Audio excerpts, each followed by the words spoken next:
Jésus-Christ seulement, seulement Jésus. Amen. Jésus est la seule personne pour qui nous devons vivre nos vies. Il n'est pas bon de vivre une vie où c'est nous qui imposons au Seigneur nos voies. Une vie où ce sont nos plans que nous suivons, nos ambitions, nos émotions, nos passions. Et bien que nous disions être enfants de Dieu, c'est véritablement notre volonté à nous que nous faisons. Ou du moins, souvent, notre volonté que l'on essaie de dissimuler en disant que c'est la volonté de Dieu, que j'ai ceci, que j'ai cela. Il faut qu'on se rappelle que nous ne sommes pas le berger. Nous sommes les brebis. Et aussi dur que cela puisse être, il ne faut pas qu'on se retrouve en train de guider le berger. Mais il faut que nous soyons guidés par le berger. Comment c'est possible de guider le berger? C'est facile. À chaque fois que l'on s'écarte du troupeau, que l'on vague dans notre vie d'exploration, puisque nous sommes la brebis du Seigneur, on oblige en quelque sorte le Seigneur à venir à l'endroit où nous sommes, à nous protéger, à nous nourrir, non pas à l'endroit où Dieu veut que l'on soit, mais à l'endroit où nous voulons être. Et Dieu le fait parce que Dieu nous aime et il ne veut pas nous perdre. De même que lorsqu'une brebis s'égare et elle se retrouve dans un trou, le berger n'hésitera jamais à descendre dans le trou, aller prendre sa brebis. Mais faut-il réellement passer toute une vie à amener le Seigneur là où nous voulons, plutôt qu'à suivre le Seigneur là où il nous amène lui? Donc, prends conscience que ta vie ne t'appartient pas. Si tu es réellement l'enfant de Dieu, ta vie ne t'appartient pas. Il faut arrêter d'avoir des projets pour ta vie. Il faut que tu stoppes. Dieu est patient, mais tu dois comprendre maintenant que tu n'as à avoir aucun projet pour ta vie. Si véritablement tu es une brebis de Dieu, c'est à Dieu lui-même de te montrer ce qu'il attend de toi dans ta vie. En un mot, c'est à Christ lui-même de te guider. Ce n'est pas à toi de te guider toi-même. Même lorsque tu entreprends des choses qui peuvent paraître raisonnables, ou même bibliques, ou bien louables, ou bien nobles, si Dieu ne t'a pas envoyé, ne les fais pas. N'aie aucune ambition personnelle, et juste l'ambition que Christ met dans ton cœur. À la rigueur même, tu peux avoir des ambitions pour Dieu, mais tu ne dois en aucun cas avoir des ambitions personnelles. Le jour où tu es venu à Jésus, le mot personnel, du moins cet adjectif, est décédé. Ta personne est morte. Tu es devenu réellement l'esclave de Dieu. Mais tellement Dieu est miséricorde et bonté que quand tu fais tes trucs dans ta vie, tu as l'impression que tu gères, hein, que c'est toi qui gères la situation, que tu fais ça, tu dis Seigneur aide-moi, il t'aide, voilà. Donc c'est toi qui gères. C'est toi qui est là et qui a le contrôle de ta vie. Non. Et comme Dieu t'a exaucé deux, trois fois, tu te dis que c'est ça le bon chemin. Tu es complètement dans l'erreur. Le bon chemin, c'est quand c'est lui qui te guide. Amen. Un chrétien, normalement, ne doit même pas cotiser pour la retraite de lui-même. Il ne fait réellement que ce que Dieu lui demande de faire. Tu dors, bien tu es éveillé, tu te dis, mon fils, je veux que tu ailles mettre tant d'argent à tel endroit. Tu obéis. Il te dit, mon fils, lève-toi et va à tel endroit, prêche la parole. Tu obéis. Tu es dans l'attente de ses instructions. Tu es dans l'attente de te faire guider par lui. C'est lui qui te dit, mon fils, va t'inscrire dans cette école et un diplôme. Ce n'est pas toi qui dis que Seigneur, Seigneur, il me faut un diplôme, il me faut un diplôme. Non. Cette affaire où l'homme choisit, décide, désire, demande, doit stopper. Nous sommes serviteurs de Dieu, donc c'est Dieu qui doit gérer nos vies. Il ne faut même pas, rien, zéro, il ne faut jamais même demander à Dieu des choses, si ce n'est ce qui se rapporte à son royaume. Mais pour nous-mêmes, c'est pas bon. Parce qu'on n'est pas habilité à savoir ce qui est bon pour nous. Amen. Donc, il faut faire attention à ne pas être celui qui gère Dieu dans ta relation avec Dieu. C'est Dieu qui doit te gérer, c'est Dieu qui te guide, et c'est Dieu qui décide de ta vie.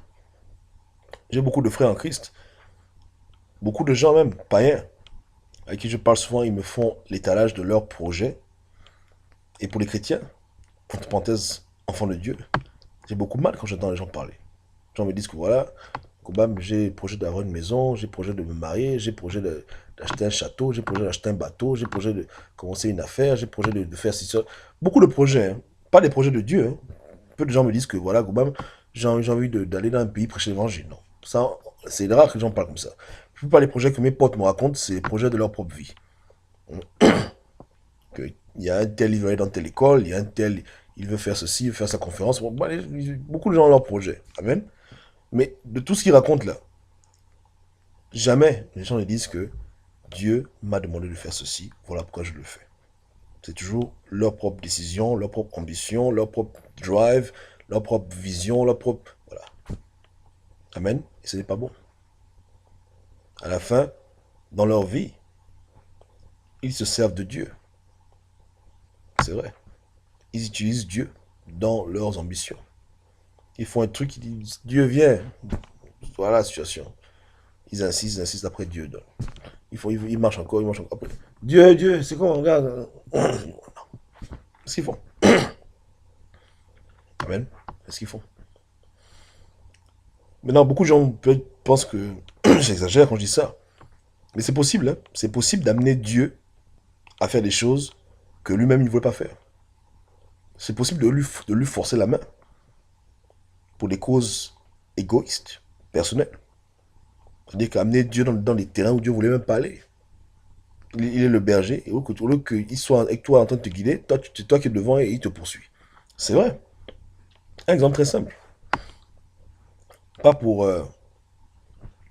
rabaisser ceux qui vivent cela, mais c'est la vérité. C'est un exemple qui est vrai. Par exemple, tu es chrétien, pas vraiment des chrétiens, hein, et tu rencontres quelqu'un, tu tombes dans la fornication, la personne tombe enceinte, si c'est une femme, ok? Et voilà, maintenant, tu te trouves avec un enfant, avec une personne avec qui tu peux marier. Amen. Maintenant, tu es chrétien.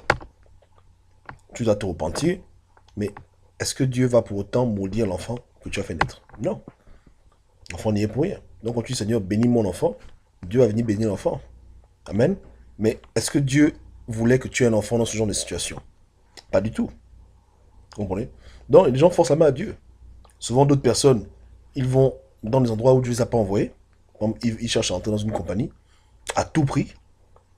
Ils essayent, ça ne marche pas. Après, ils commencent à prier, ils font des jeûnes. Bon, Dieu, pendant ce temps, il te dit d'aller à gauche, mais toi, tu n'entends pas et tu continues à vouloir à droite. À un moment donné, il en a marre, il dit, bon, vas-y. Il ouvre les portes. Faut pas que tu dises que Dieu est injuste et que quand tu pries, il t'écoute pas. Pour ne pas que tu te sens frustré, pour te montrer qu'il t'aime, il t'ouvre la porte. Mais il n'a pas voulu que tu ouvres cette porte. Dans les Écritures, le peuple pleurait pour avoir un roi. Et Dieu a déjà préparé David pour le futur, pour devenir un jour le roi. Mais les gens, tellement impatients, ont prié. Ils ont forcé à Dieu la main. Et Saul est venu. Saül, du moins. Et vous avez vu comment Saül a fini? Mal. Pourquoi? Parce que c'était même pas sa place au départ. Mais les hommes ont tellement insisté, tellement forcé Dieu à leur donner un roi, que Dieu leur a pris un roi selon à leur goût. Donc, de nos jours, même en Christ, il peut arriver que les chrétiens forcent à Dieu la main. Qu'ils forcent à Dieu la main dans des situations où Dieu ne voulait même pas qu'eux-mêmes ils y soient au départ. Tu vois une personne, tu veux l'épouser, automatiquement tu dis Seigneur, voilà, je suis déjà avec quel fiancé, bénis le mariage. Mais tu n'as pas demandé à Dieu si c'est d'abord la bonne personne, tu es déjà dans le mariage. Les gens, ils vont dans le degré 1, 2, 3, 4, et après ils demandent à Dieu de venir les aider. Je me souviens, hein. C'est un peu comme si tu veux acheter une voiture, et tu n'as pas demandé à Dieu ce que Dieu en pense, mais tu me dans le magasin avec le dealer, et tu commences à dire au dealer que attends, je demande à Dieu quelle voiture je dois acheter.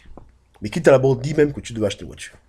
Donc les gens sont dans des degrés 2 de décision et de choix, Et après, ils forcent Dieu à la main pour que Dieu vienne mettre sa bouche dans les endroits où Dieu ne leur a même pas dit d'être dedans.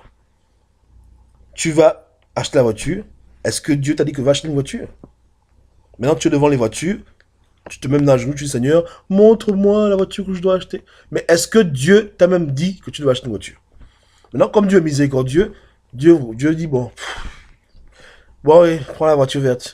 Ah, merci Seigneur. Et maintenant, tu dis merci à Dieu en pensant que le fait que tu aies la voiture vient de Dieu. Vous voyez comment les gens arrivent à mettre Dieu dans les situations que Dieu ne veut pas. Et après, ça fait comme si Dieu a voulu, mais Dieu n'a pas voulu. C'est compliqué. Et ça, malheureusement, on en est coupable dans nos vies. De prendre des décisions au second degré et d'injecter le facteur Dieu dedans. Et pour que Dieu maintenant vienne nous poursuivre. Des brebis que Dieu poursuit. Et ce n'est pas bon. Il ne faut pas que ce soit ainsi. Amen. Quand on vit pour Jésus-Christ seulement, c'est lui qui nous gère. On ne gère pas nous-mêmes. On ne se gère pas nous-mêmes. Avant de prendre une décision, on demande à Dieu qu'est-ce que Dieu en pense.